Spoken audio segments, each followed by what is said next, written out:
Olá, esse é o Buscando Saúde, eu sou João Tiago e hoje a gente vai falar sobre o Novembro Azul. Mas não o Novembro Azul que você está pensando aí não, viu? É outro. Vamos falar sobre diabetes. Então, aperta o play.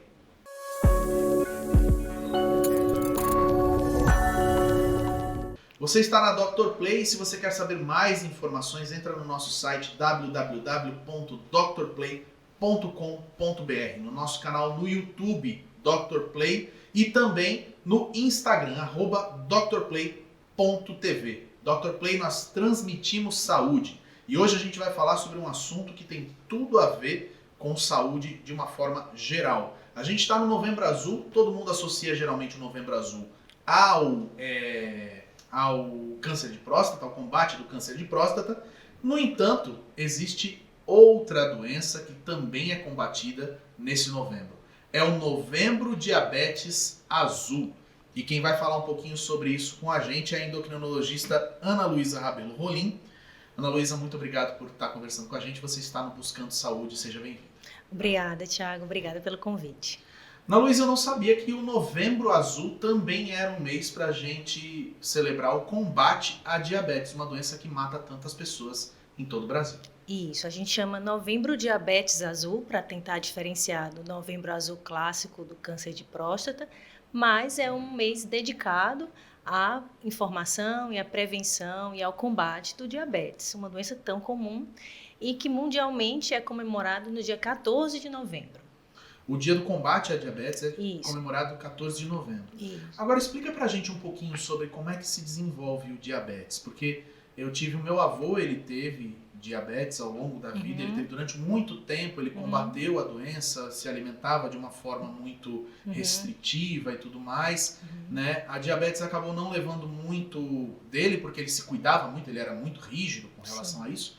Mas eu já vi amigos que perderam pé, que perderam dedo, que tiveram aí grandes problemas por causa da doença. Explica pra gente como é que ela... O que acontece, o que leva a gente à diabetes e o que ela leva da gente no final da história. Isso. O tema da campanha desse ano é Educação para Proteger o Amanhã. Então, e nisso a gente engloba em educação em diabetes vários aspectos da doença, tanto naquela pessoa que já tem diabetes, mas também para prevenir a doença, tá? Porque a educação é a base realmente faz parte do tratamento e é o tratamento também. Assim como o tratamento tem como base, como apoio, a alimentação correta, atividade física e também medicamentos, a gente tem como educação um ponto principal. E nesse caso, uma coisa importante, como você falou do seu avô, né, e de pessoas próximas a você que tiveram diabetes, é importante que a pessoa saiba identificar a doença e também identificar os sintomas do diabetes quando eles aparecem, tá?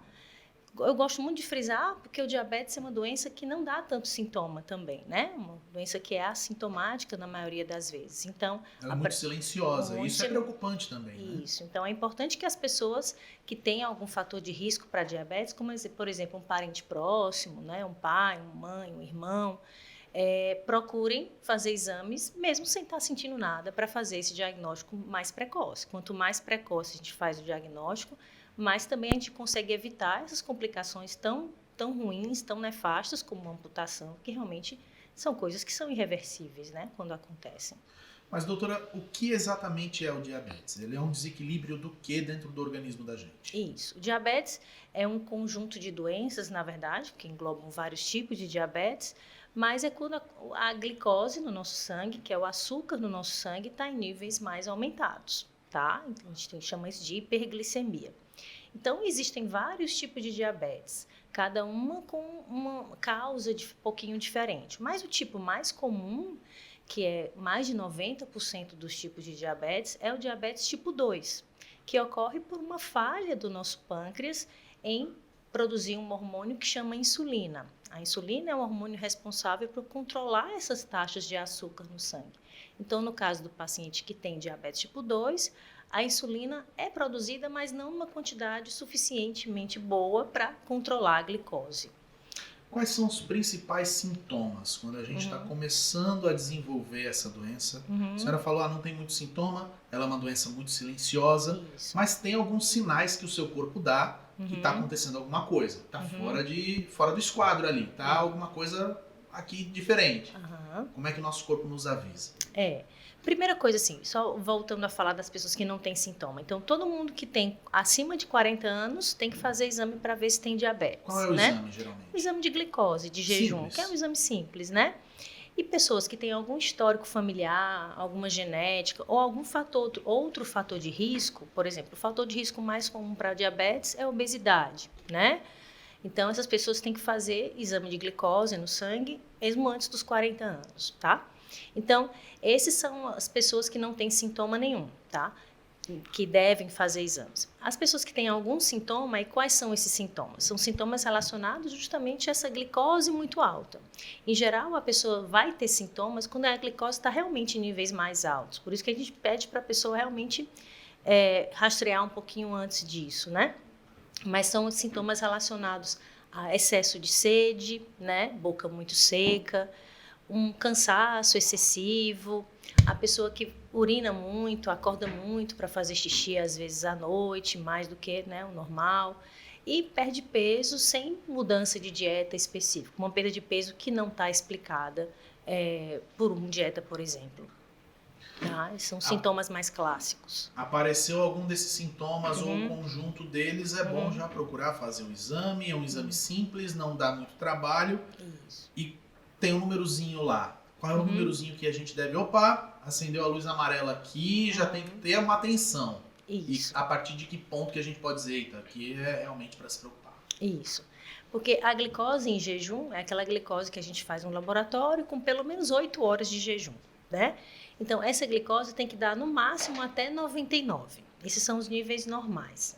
E a gente diz que níveis para diabetes é quando a glicose em jejum está maior ou igual a 126, tá? Então, quando tem isso de forma confirmada, repetida, a gente pede outros exames também para nos embasar melhor, para confirmar esse diagnóstico.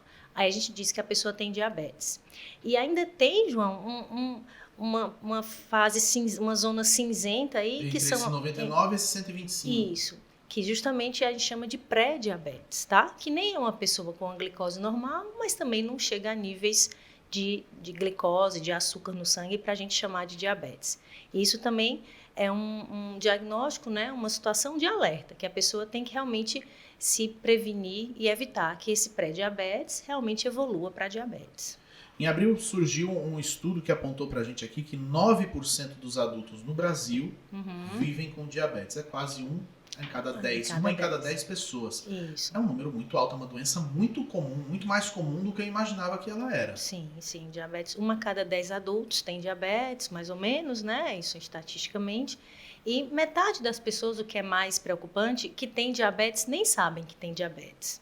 Então, é por isso que é importante esse tipo de campanha para divulgação e conhecimento, né? Que prevenção de complicações é o que a gente mais quer para quem tem diabetes. Porque você conseguindo controlar bem sua glicose e ter um bom manejo da doença, você evita essas complicações, né? Então, não é que todo mundo que tem diabetes vai ter complicação, de jeito nenhum. Não, dá para viver com a doença. E muito bem, e viver, e ter uma expectativa de vida boa, e não ter boa qualidade de vida e não ter complicações.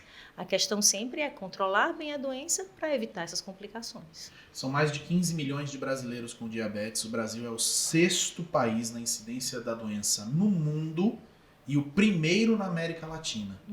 Ou seja, é algo realmente preocupante aqui.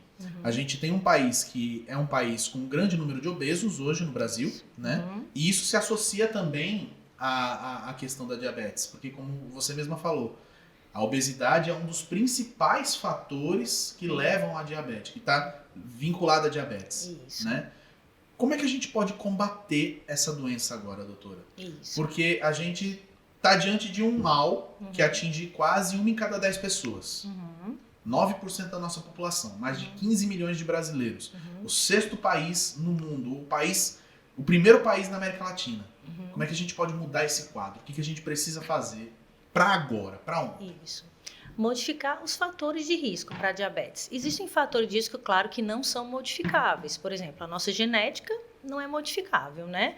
E quanto mais idade a gente tem também, maior é o nosso risco de ter diabetes, especialmente diabetes tipo 2. A gente está falando aqui, né, mais de diabetes tipo 2. Mas esses outros fatores, como obesidade, o sedentarismo, tá? A má alimentação, né? Então, tudo isso pode ser, sim, prevenível. Fumo, cigarro também está associado a maior risco de diabetes. Então, todas essas condições podem ser preveníveis com controle dietético, com mudança de estilo de vida, com aumento de níveis de atividade física. E aí é que realmente é um trabalho de formiguinha, né? Para evitar que o que acontece hoje, que é um escalonamento bem vertical dos níveis de diabetes, não só aqui no Brasil, como no mundo inteiro. No mundo todo. Né? Então, as estimativas sempre são vencidas pelos números oficiais quando chegam às... A industrialização excessiva dos produtos que a gente consome, a nossa alimentação hoje ela é muito baseada em produtos industrializados, com muito conservante, com muito corante, com muitos açúcares diferenciados, coisas que muitas vezes estão ali naquele produto e a gente nem imagina que tem aquilo ali, né? Isso também acaba influenciando. É melhor a gente tentar voltar a uma dieta mais natural, voltar a uma alimentação mais baseada em algo natural, menos embalagem e mais casca na nossa vida? Isso é bem importante, porque é uma das causas do aumento mundial, né, de obesidade e também correlacionado ao diabetes.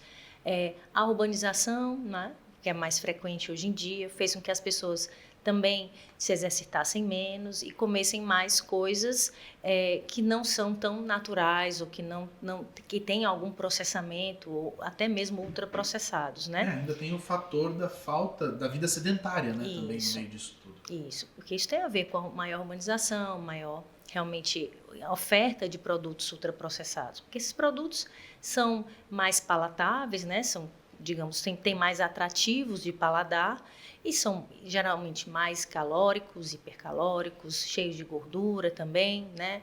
Então, são produtos que aumentam peso e aumentam também, consequentemente, os níveis de glicose e aumentam diabetes. Então, isso vem desde a educação infantil, tá? Porque a gente vê também que os níveis de diabetes, os índices relacionados à prevalência, a frequência de diabetes na infância tem aumentado muito também, coisa que não se via há 20 anos atrás, crianças pequenas com diabetes tipo 2, tá? Diabetes que é muito mais comum no adulto, né?